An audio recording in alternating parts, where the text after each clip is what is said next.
from this line to that line, it measures 12 inches exactly on this side, center, and the middle.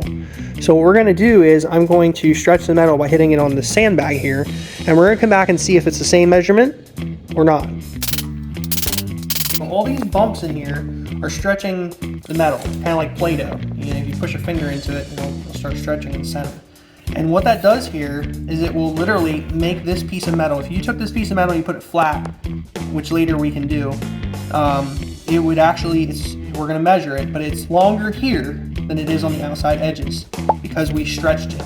So originally this is 12 inches, and we're going to take the tape measure and as precise as we can. I mean, I know it's not, you know,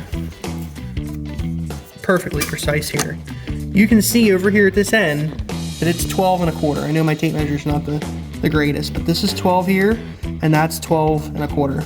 So we stretched the center of this panel a full 1/4 of an inch by just doing that.